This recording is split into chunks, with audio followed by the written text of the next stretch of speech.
मेरो फेसबुक र YouTube channel हेरेर बस्नुहुने सम्पूर्ण दर्शक श्रोताहरूलाई सन्ध्याकालीन नमस्कार।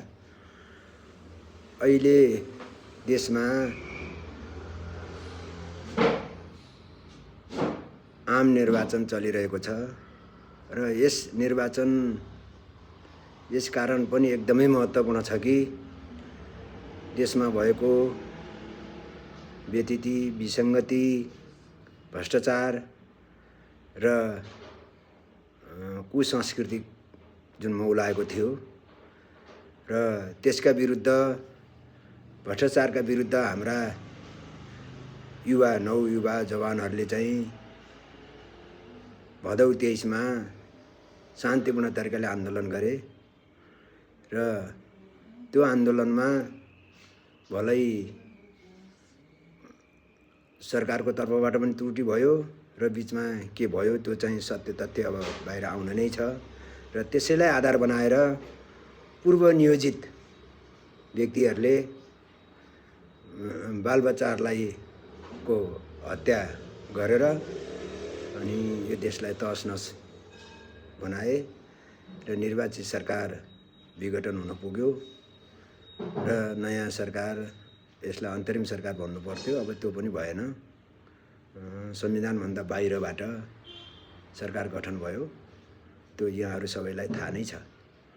र अब यो निर्वाचनमा होमिएका सबै राजनीतिक पार्टीहरू जो पुराना भनिएका छन्, प्रजातन्त्रका लागि, लोकतन्त्रका लागि त्याग तपस्या पनि गरेका छन्, तिनीहरू र अहिले नयाँ देशको विकास गर्छौँ भनेर हुटुटी जागेर आएका नयाँ व्यक्तिहरू जसको चाहिँ प्रजातन्त्र ल्याउनमा त त्यति योगदान थिएन, त्यति बेला त उनीहरू आफ्नो क्यारियर बनाउन लागेका होलान्, युवकहरूले त्यो आन्दोलन गर्ने कुरा पनि भएन। त्यो खालका व्यक्तिहरू पनि चुनावमा होमिएका छन् र देश विकास गर्लान्, भ्रष्टाचार पनि नियन्त्रण गर्लान् र पनि पुराना पार्टीहरूभित्र पनि केही व्यक्ति, केही नेताहरू हैकमवादी भएको हुँदा परिस्थिति बिग्रियो।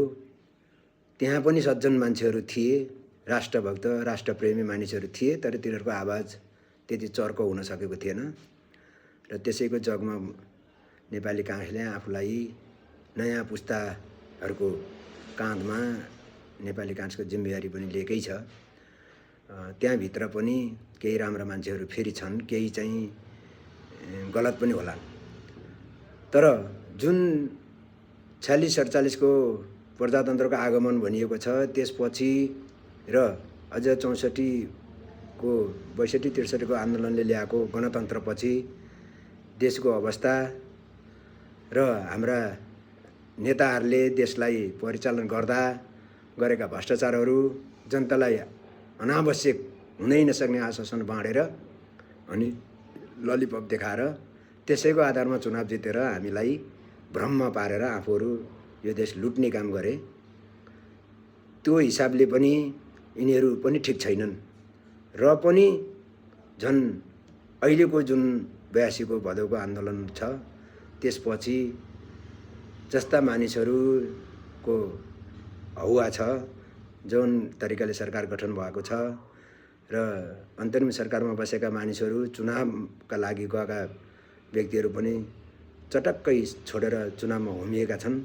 यिनीहरूको पनि राम्रो नियत छैन भन्ने कुरा प्रष्टै हुन्छ र अब देश विकास होला, कस्तो खालको विकास हुन्छ र देशलाई अहिले जुन हामीले अनावश्यक खर्चको भार बेहोरिरहेका छौँ र हाम्रो चाहना संहिताले देशलाई विभाजनमा ल्यायो, जात, जाति, धर्म, संस्कृति र लैङ्गिक त्यति हेर्दा नभएर फेरि जातिका बिचका र भेकीय, पूर्वीय, पश्चिम हरेक खालका हामीलाई अनावश्यक तर्कहरू लिएर आएर कहिले कर्णाली पछाडियो, काठमाडौँले पछाडि पार्यो, कहिले मधेसलाई हेप्यो, कहिले पहाडलाई हेप्यो, कहिले हिमाललाई हेप्यो, कहिले पूर्वलाई हेप्यो, कहिले पश्चिमलाई हेप्यो, कहिले कहाँ हेप्यो, कहिले गण्डकी हेप्यो, कहिले नारायणी हेप्यो भन्ने आधारले हामीहरूलाई विखण्डन मिल्न नदिने, एकमत हुन नदिने जुन वातावरण पनि सिर्जना गरिएको छ, यो भ्रमलाई पनि हामीले चिर्नुपर्छ। र अझ अहिले त देशै खतरामा पर्ने कुरा भएको छ। जुन हामीले चाहिँ भर्खरै चिनियाहरूको तर्फबाट आएको भनिएको एउटा वक्तव्य पनि हामीले पढ्यौँ, जुन ड्रागन मिडिया मार्फत आयो र त्यो ड्रागन मिडियाले नेपाललाई हेपेर तिमीहरू छुच्चा हौ, लुच्चा हौ, तिमीहरूले हाम्रो दिएको अनुदान पनि सदुपयोग गरेनौ र भूकम्प पीडितहरूलाई सहयोग गरेकोमा पनि आरोप लगायौ र हाम्रा कुनै पनि योजनाहरू पास गरेनौ, तिमीहरू चाहिँ हाम्रो विरुद्धमा लाग्यौ भनेर जुन कुरा वक्तव्य आएको छ, जुन कुरा आयो त्यो पनि सरकारले खण्डन गर्न सकेको छैन। यो हामीबाट होइन भन्न सकेको पनि छैन र यस्तो कुरा कसरी आयो भनेर खोज्न सकेको पनि छैन। र अनौठो त के भने भदौ 26मा बनेको सरकारलाई अहिलेसम्म नभएको र अरू देशहरूमा पनि र हाम्रो देशका यत्रा सरकारहरू जुन 46 सालपछि यति धेरै सरकारहरू बने, ती सरकारहरूमा पनि दलाई लामाको तर्फबाट कुनै बधाई शुभकामना आएको थिएन र धेरै लास्टमा केही शुभकामना दिएको भए पनि हुन्थ्यो। सुरुमै दलाई लामाको तर्फबाट शुभकामना दिइयो, त्यसले पनि चीन सशङ्कित भयो, कतै हाम्रा विरुद्ध नेपालमा खेल खेलिएको छ कि भन्ने कुराको जुन शङ्का छ त्यो पनि अहिलेको सरकारले मेट्न सकेको छैन र हामी छिमेकी फेर्न पनि सक्दैनौँ र पश्चिमाहरू जो अहिले शक्तिहीन हुँदैछन्, अमेरिकाले संसारभर ज्यादती गर्दैछ, त्यसका विरुद्ध शक्ति राष्ट्रहरू पनि एकजुट हुँदैछन्। त्यस्तो बेला र संसारको उदयमान हुँदै गरेको चीनलाई चिराउनु हाम्रो देशको हितमा पनि छैन र त्यो कुरा सरकारले बेलैमा बुझेर बेलैमा त्यो के हो चिनिया सरकारलाई पनि केही कुरा भन्नुपर्ने र हामी जनतालाई पनि यो होइन भनेर सूचित गर्नुपर्नेमा सरकार मौन छ। त्यसको मतलब हो सरकारले यो कुरा स्वीकार गरिराखेको छ भन्ने लाग्छ र आगाम त्यत्रो मिडियामा त्यो कुरा आउँदा अहिले उम्मेदवार भइराखेका, अहिले चुनावमा होमिएका राजनीतिक पार्टीहरूले पनि के हो त धारणा कसैले पनि व्यक्त गरेका छैनन् र कसैको पनि स्पष्ट धारणा छैन।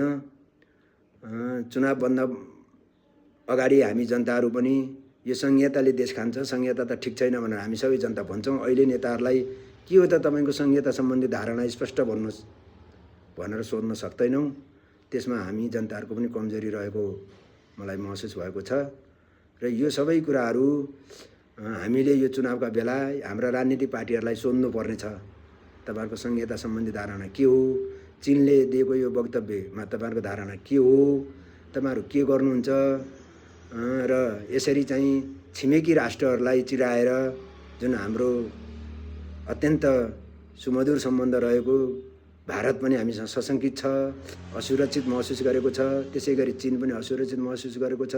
यस्तो बेला हामीले तय गर्नुपर्ने हाम्रो परराष्ट्र नीति कस्तो हो र हामीले के गर्नुपर्ने र हाम्रा विरुद्ध छिमेकी देशहरूले यसरी बोल्दा संसारलाई के कस्तो खालको प्रभाव पर्ला।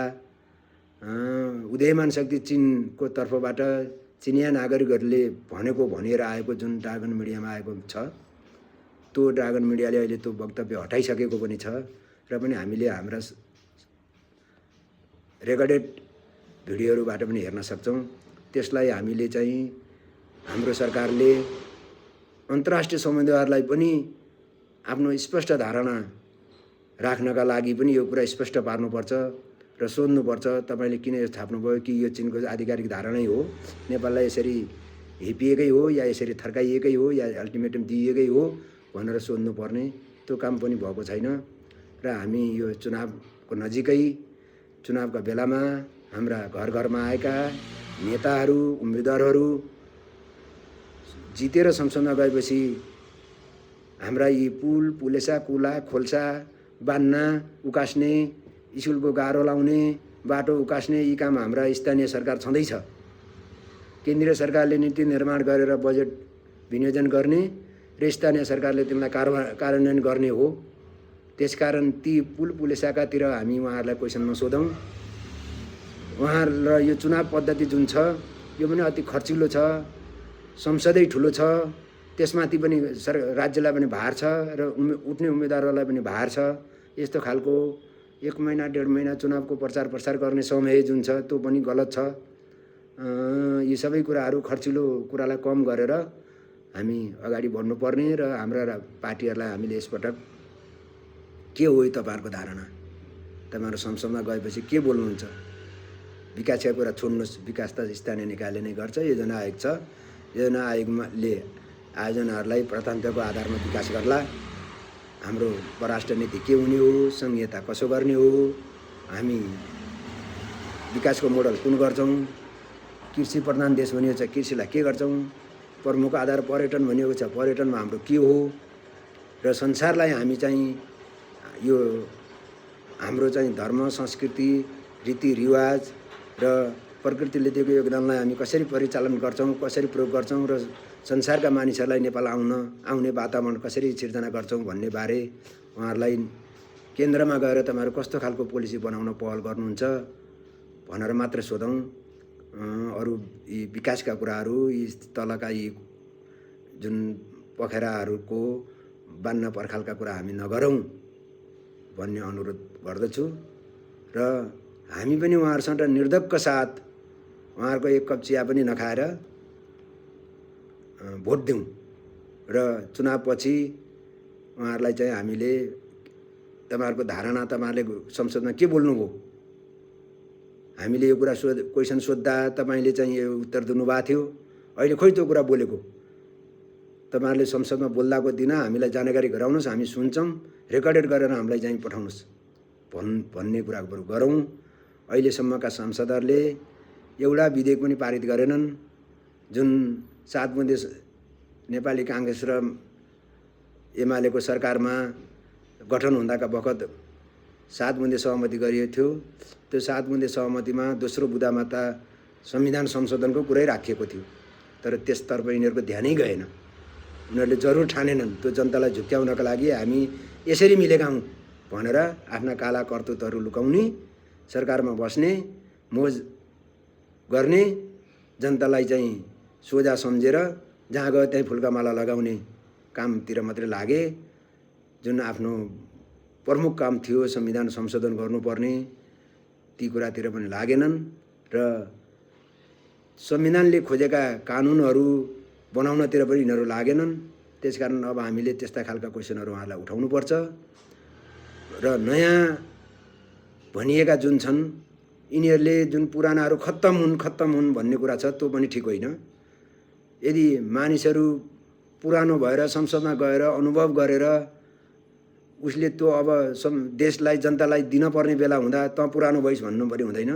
पुरानो भनेको त 80 कटेको, 75 कटेको, बिमारी भएको र समयमा जनताका काम गर्न नसक्ने खालका मानिसहरूलाई मात्रै भनिन्छ। तर नयाँ हुँदैमा भाले, पोथी, कुखुरा, पशु, पन्छी, डमी यस्ता खालका मानिसहरूलाई मलाई भोट दे भन्दै हिँड्ने, नाटकी गर्ने, नौटङ्की गर्ने, तिउन तरकारी चलाइदिने, यी खालका कुराहरू गर्ने सांसदहरू सांसद हुन सक्दैनन्। यस्ता खालका मानिसहरू सांसदमा गएर अर्थ पनि छैन, यो नौटङ्की पनि होइन। र जति पनि कलाकारहरू, सम्मानित कलाकारहरू छन्, हरेक आफ्नो विधामा निपुण पनि छन्। केही आफ्ना विधा छन्, ती विधामा उनीहरू निपुण छन्, तर राजनीतिमा तिनीहरू निपुण छैनन्। यस्ता मानिसहरूले राजनीतिमा गएर, संसदमा गएर के बोल्लान्? गीत गाउने थलो त होइन, त्यहाँ नाच्ने थलो पनि होइन, गीत गाउने थलो नि होइन। त्यसकारण यी कुराहरू पनि हामीले विचार गरौँ।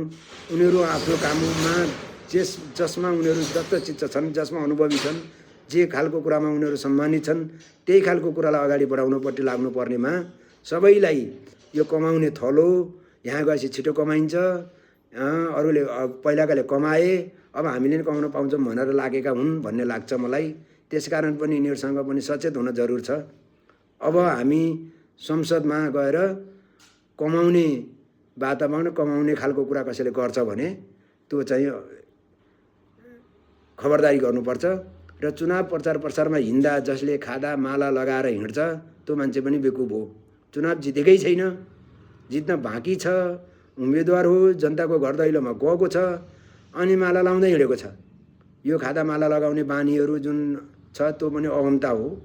त्यसकारण त्यसमा नि सजग हौँ। जितिसकेपछिको विजय जुलुसहरू उत्सवहरू होलान् केही दिन, त्यसपछि सबै आफ्नो काममा फर्कनै पर्छ। त्यसकारण हामी जनताहरू यो बारेमा सचेत हुन जरुर छ र उहाँहरूलाई यो क्वेसन राख्न जरुर छ भन्दै सबैलाई म हार्दिक हार्दिक अपिल गर्दछु। र अब त्यसपछि देशको परिस्थितिको बारेमा पनि म अर्को दोस्रो उसमा ल्याउनेछु भन्दै यहाँहरूबाट बिदा हुन्छु। नमस्कार।